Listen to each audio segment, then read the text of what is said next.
The Art Lewis Show here on WSGW. And we're going to talk about a program honoring and promoting, if you will, black business. And it is called the Bet on Black Pitch Competition. We're going to find out about it this morning.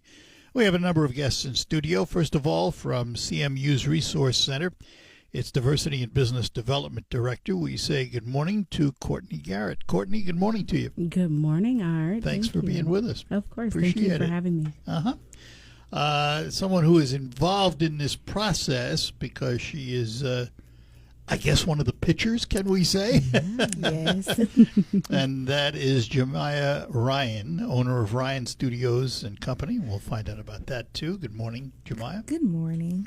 And someone I've known, he is the Vice President, Consumer Lending for Isabella Bank. We say good morning to David Brown. Hey, good morning, Art. How Morning, are you? David. Good. All right, so let's start.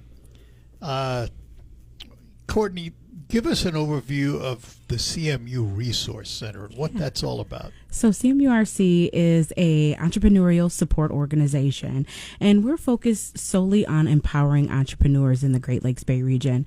We have a presence in Mount Pleasant, Saginaw, Bay, and Midland counties, where you can find co-working spaces and business programming to help businesses start at any stage of their journey. So, yeah, we assist with those coaching and, professional office space for those businesses. And we should point out, even though this particular competition is focused on black business, and we'll talk about the whys and hows of all of that. Yeah. The Resource Center is all business. Absolutely. All entrepreneurs. All entrepreneurs, all small businesses throughout the Great Lakes Bay region. We can meet you at any stage of your growth.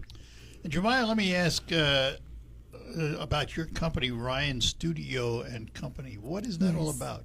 So we offer luxury accessories at an affordable price because we truly believe that everyone should be able to afford and experience luxury within the traditional handbag market. And where are you located? I'm located here in Saginaw. I'm online only. And you've been here before, haven't you? Yes. Yep. I knew that when I talked to you earlier. I said, I know her, but I don't remember what she does. Yes. Because you started designing when you were in school, didn't you? Yes, sir. I started designing my junior year of college. And you were manufacturing or having them manufactured, one or the other. Yes, manufactured overseas. So how has business growth been since you first got this idea?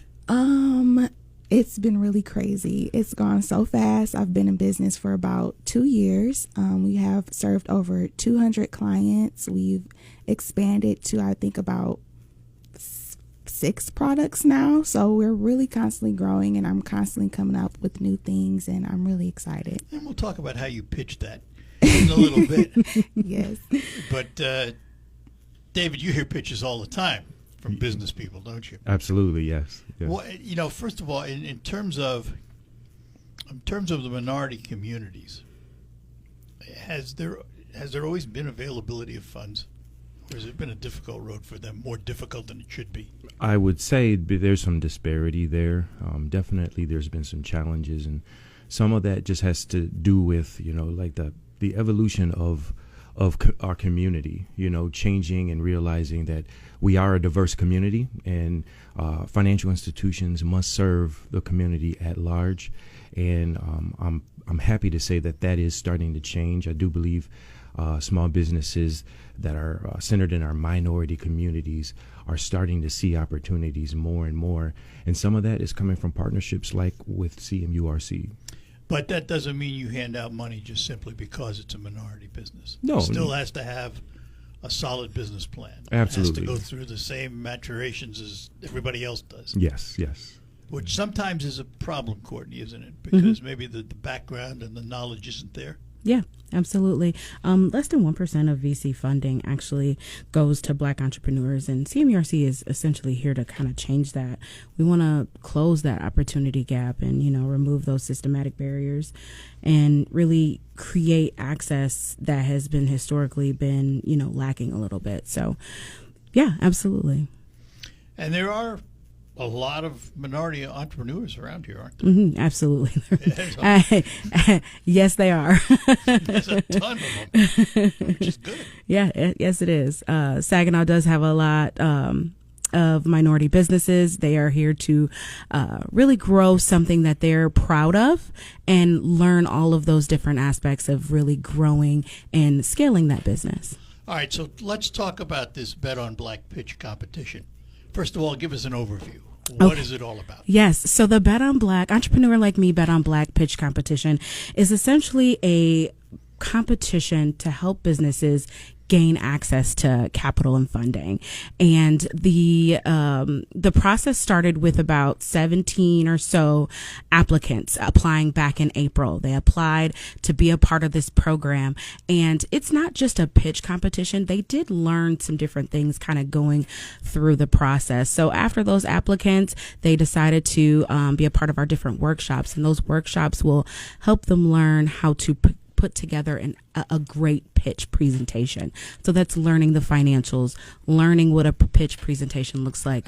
We should point out, this idea of a pitch competition is not new. No, I mean, they do not it at in all. Detroit, they do it all over. Absolutely. Yes, they do. And pitch competitions happen, like you said, all over the Michigan and national area. But this one is specifically for Black-owned businesses to gain that access to capital and actually learn the different pieces that they need to actually grow the business. So how many did you have participate this year? So 17 or so applicants, and then that we narrowed that down from 17 to 10. And then after some preliminary rounds in the workshops, we had a panel of judges narrow that down to the top 5 finalists who will go to the live community pitch event. And when is that? That is going to be June 18th, this upcoming Wednesday, from 3 to 7 p.m. at the Fashion Square Mall. And do we know who the winner is? No, not yet. We'll be waiting. Sorry, Jemiah, I can't give you any insight. What made you get into it, Jemiah? I'm not unfamiliar with pitch competition protocol. I actually participated in quite a few, so I always need more money, so I said, why not? I'm always eligible for those that I participate in, and I just went for it. And were there any surprises? No surprises. Not really. So what do you look for in a pitch, David? I look for someone that is knowledgeable of their product and is able to Okay, we checked that off for Jemiah. and is able to engage and resonate with their customer base and the individuals that they're speaking to, right? They have an understanding of what the market needs, and they're serving maybe a niche market, or they have a competitive advantage that's unique, and they're bringing a product to the market that's not already there. So these are basically the same things you look for if you're sitting behind your desk in your office. Pretty close. You just want to hear them explain it. Yeah, I mean, the idea is I can gain confidence in you if you are able to communicate to the best of your abilities what you have to offer and why it's important.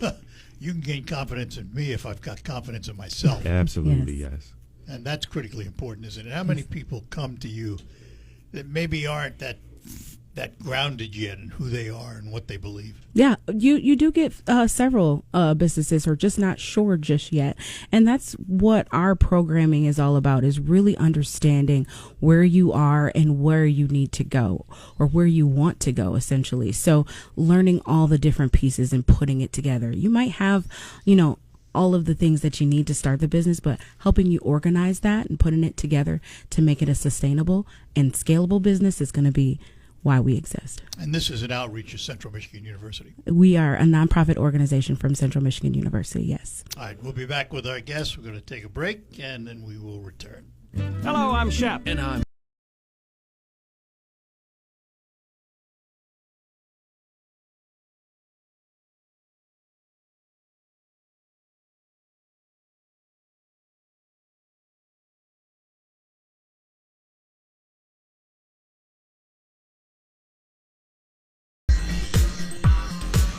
All right, we're back with you on the Art Lewis Show. In studio with me, Diversity and Business Development Director of CMU Resource Center.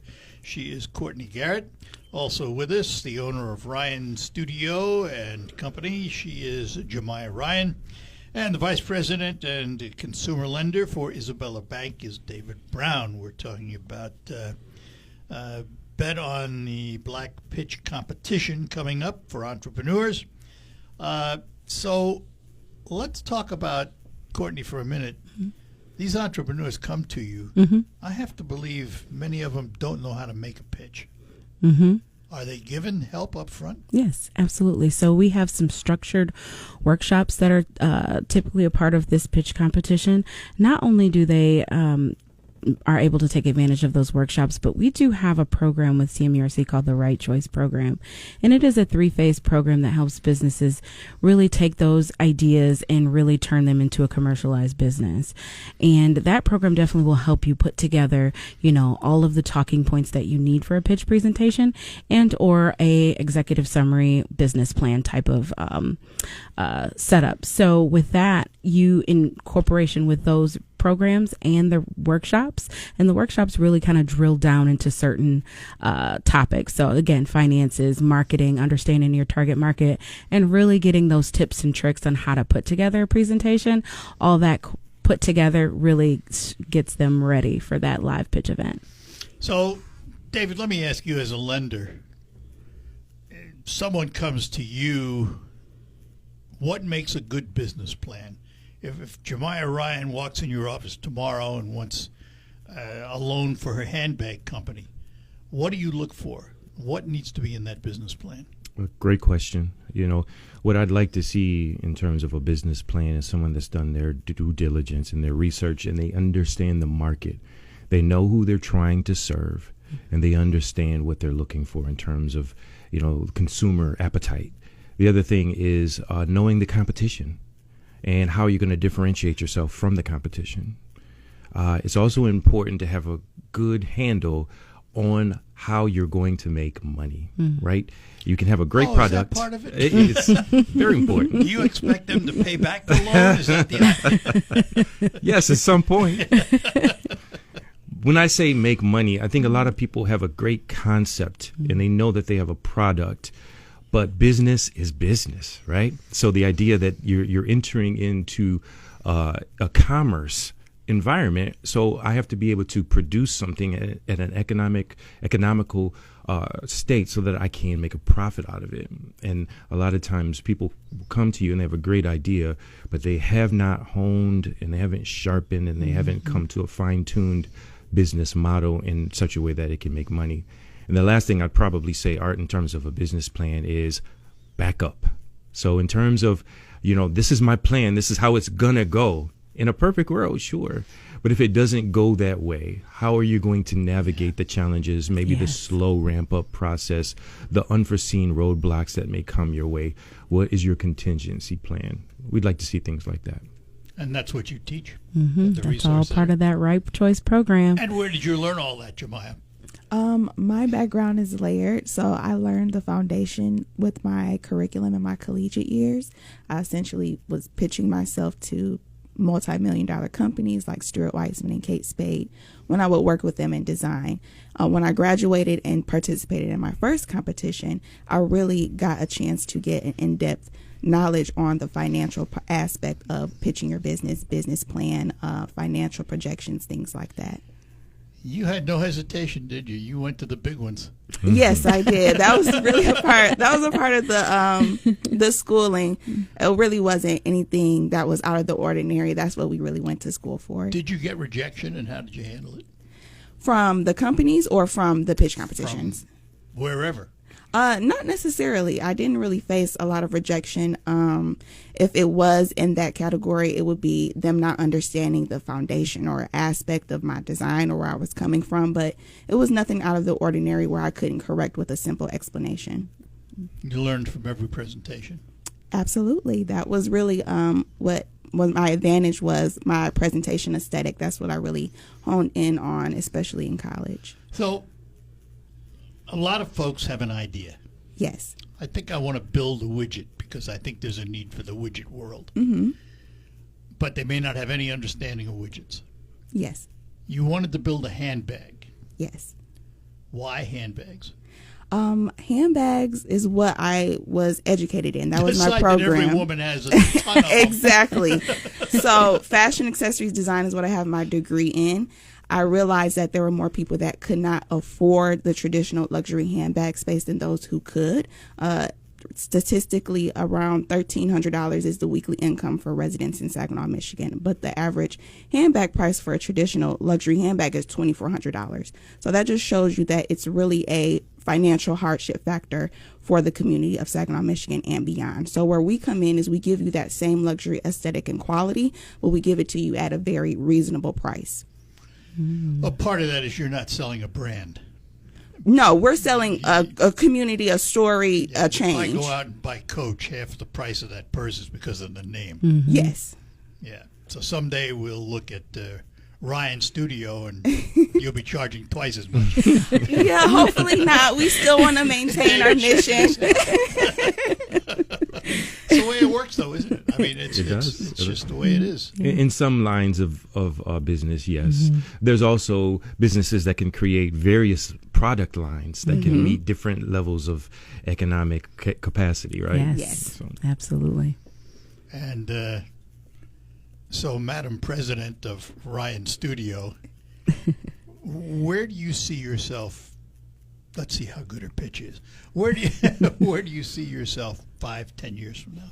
5-10 years from now, we're definitely going to expand. We recently expanded to apparel, so we really want to diversify our product offerings. I do not see myself in a storefront because I really want to. Anticipated my next question. Oh, I'm so sorry. No, that's good. I mean, shows you're thinking about it. Yeah, I do not anticipate being in a storefront anytime soon, just to minimize the overhead costs. I really want to maximize the advantages of being an e-commerce based business. It actually does allow us to connect more easily to a broader audience. So really just honing in on diversifying our product offerings, our marketing strategies, and really communicating and connecting with our existing audience and growing. So do you have, an amount of product on hand? If I go online, I want to buy a Ryan Studio handbag, and I click on it, am I going to get it right away? Or do you build it after I click on it? No. So back to your previous question, we do utilize manufacturing processes. So what we do is we design in-house, we send it to the manufacturer, we get a sample, we do durability testing. Once we approve that. Whoa. Yes. Well, once you do all that. Yes. Durability testing is really important to me because I need to ensure that you are getting the quality that we are advertising. So once I approve that with the sampling, we go ahead and we approve for mass production. Mass production is what gets sent to us. And so we have our inventory in stock, and that is available online. So as soon as you press, add to cart and you get your order finalized, you can go ahead and assure that your product will be in the mail. Impressive young lady, isn't she? She is very much impressive. Absolutely. I knew that years ago when I first talked to her, and I went, "You're doing what?" Yeah. And here she is 2 years later, still doing it. Yes. Jemiah is amazing. Thank you. And, we should point out, there are a lot of aspiring entrepreneurs out there. Yes. And all they need is a little push. Yes. Point them in the right direction. Yeah. Don't be afraid to start. You just got to jump in there. Sometimes you got to do it scared, as they say. Well, and there is an old adage also. And maybe you'll recognize this, Jemiah. I don't know if this was your hobby or not. But the old adage is, when your avocation becomes your vocation, it's no longer your avocation. In other words, translation, folks, if you're a hobbyist and you go into business with your hobby, you're not a hobbyist anymore. Business is business. Business is, yes. That's true. Take a break, be back, talk more. We'll tell you more about the competition coming out and how you can participate. The Michigan Lottery has 4 new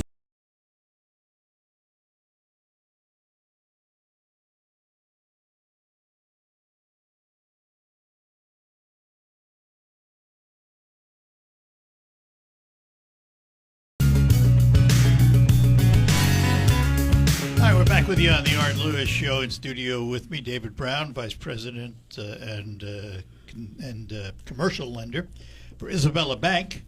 Jemiah Ryan, who is the owner of Ryan Studios and Company, and Courtney Garrett, the Diversity and Business Development Director for CMU Resource Center up in the SVRC Marketplace. Yes. The event, Bet on Black Pitch Competition, is going to be Wednesday. So let's talk about the whys and wheres and how anybody can participate in that, Courtney. Yes. So the event is free and it's open to the public. Love that word, free. Yes. It is Wednesday, June 18th, from 3 to 7, located right in the Fashion Square Mall. So we're going to be right in the middle of the mall area. So come out.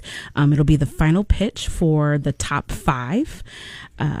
Again, it's a free event, but if you really love a pitch, so this is the key.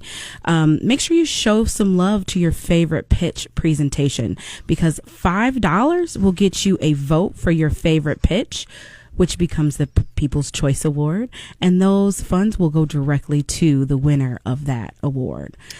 So let's talk about the winner for a moment. What does the winner attain? So there are lots of different prizes. So there's a couple of different prizes and support. So there's a cash prize of first place of $5,000 and a second prize of $2,500 and a third prize of $1,000. And these are all funded how? These are all funded through our amazing sponsors and partners. We definitely could not do this without them. So they are, thank you to Huntington Bank, CMURC, of course, KISS 107.1, Members First Credit Union, Consumers Energy, Isabella Bank, the Fashion Square Mall, Jolt Credit Union, and Molina Healthcare. So we definitely could not do this without you. So we do want to thank our sponsors and our partners in this event. And I want to just mention for a minute Fashion Square Mall, because I was glad to see they're involved in this. Yes. I mean, I would love nothing better than see that mall filled up again, with business. And they used to be a big community player years ago, and they're heading back in that direction now, and I'm glad to see that. Yes, Jesse is definitely wanting to bring vision back to the Fashion Square Mall and make it a community hub. People in there, and that's how you get businesses. Yes, absolutely. It's a good thing. I'm very happy to see that. Very happy to see that they're involving themselves in the community. Yes, absolutely. And so what happens on June 18th? It's from 3 to 7 p.m. at Fashion Square. What will a person attending see? They will see, we will have a DJ. So DJ Tools will be giving us a nice musical vibe, a community event type vibe. We'll have vendor marketplace. So there'll be some Black-owned businesses there as vendors. So anyone that participated in the pitch competition will have a vendor spot or a resource table to really showcase their business. So Jemiah will be there selling her bags. So you'll come out and be able to kind of touch and feel some items that she has. And then our sponsors will be there with some community resources. So if you want to learn about all of those different sponsors and partners and what they have to offer to the small business community, come out and check out some of those resource tables. And then the 5 finalists will pitch at the live pitch event, and there'll be a panel of judges judging in real time. So yeah, come out. It'll be a nice community event. Sounds like a fun thing. Yes. How long do they have to pitch? So they get 10 minutes apiece. So each pitcher will get 10 minutes and 5 minutes for Q&A. So the judges will have the opportunity to ask any additional questions. They'll be able to answer those. And once those 5 minutes are up, that is your pitch. And where do the judges come from?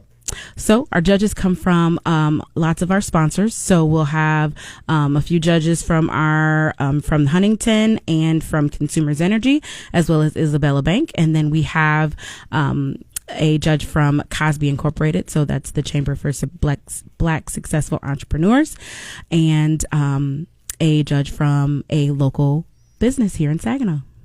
Are you a judge, David? No, I'm not a judge, but a proud sponsor. Don't butter him up, Jemiah. And Jemiah, you going to make your presentation? Absolutely.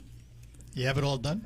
Yes. Our final submission is due today at 3 p.m., so I sent it over before then.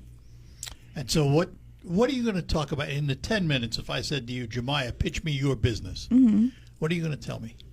I'm going to without doing the whole. Yeah, I know. I'll give you a brief summary. For sure. Yes, I'll tell you about my background, what I'm qualified in, the why of my company, what we specialize in, and what our mission, vision, and innovation statements are.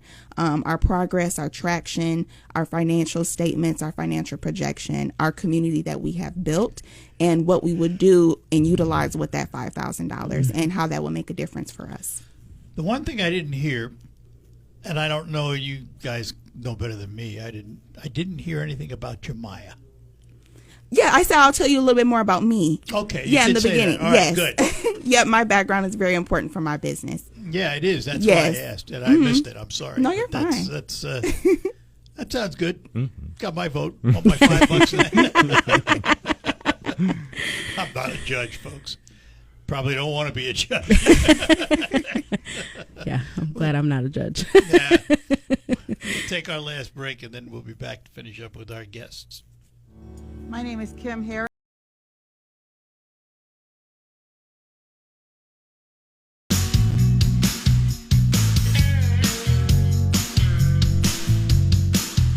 All right, we're back with you here on WSGW, and we're talking about the Bet on Black Pitch competition coming up Wednesday at Fashion Square Mall, where 5 business pitches will be presented, and the winner stands to gain access to a decent amount of money, Yes. which seems to be important in business, isn't it, David? Very important.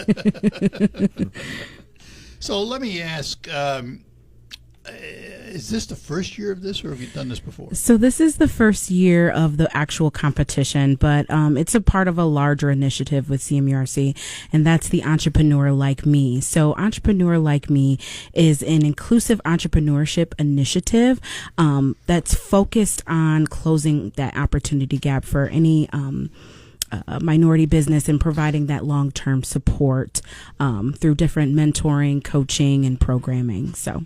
Do you track their success? Yes, absolutely. We would love to just know, exactly what they're doing, and keeping up with that business is really part of our program as well. Just, going back, checking in. They have access to our program as long as they need it. And we'll just kind of check in and make sure that they're doing the things they need. It's easy for Isabella Bank to do that because they're paid every month, successful. It's one way to track it. Yeah. Budget. Yeah. It does tend to work that way, doesn't it? Let me ask you, Jemiah, though, as a business owner, how do you track your success? How do you measure whether you're living up to Jemiah Ryan's notions? It's not necessarily something that I do daily because I'm just so on the go. However, when I do take a look back at where I've come from and where I started, we have really exceeded my original expectations with the amount of orders we processed, the collections we've come out with. We recently received the Economic Excellence Award from Saginaw Future. So we were really excited to participate and have that moment. But we're just constantly growing. That's the goal, isn't it? Yes. And now you've branched out Yes. because you were just bags, right? Yes, I was just bags. And I asked you what your number one seller is. Yes, my number one seller was the work tote. It is completely sold out. That bag exceeded my expectations with how fast it will sell. Well, wait. Now, I'm not an entrepreneur in the handbag business, Yes. but I will tell you this. If you want to sell them, you have to have them. Yes. So Yes. it's time to order more bags. Yes. No, we have different styles. We currently have a flat bag in 2 different colors that we've recently added to the website just in time to seamlessly exit the work tote availability. So we definitely are always trying to keep something in stock. Is there an advantage for you to sell a particular bag as a limited edition item? Yes, we technically don't market it as limited edition, but truth be told, it really is since we are a small business. We really just hone in on the fact that you know me as the designer. So this is my personal touch. You have a little bit more of a personal connection with my story, and you see the manifestation with the product. So as this person who's marketing your own product, Yes. you've designed it, you've had it made, you're selling it yourself. Mm-hmm. Do you ever see the day where your product is going to be sitting in a Macy's or sitting in a store in Yeah. their fashion lines?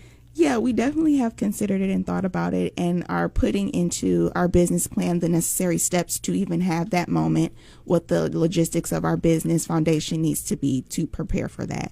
You said something very interesting. You're putting it in your business plan. Yes. How often do you review your business plan and make changes? Or Yes. is it an ongoing thing? Yes, great question. So I have previously participated in quite a few pitch competitions, and one of the main things is the business plan factor for the behind the scenes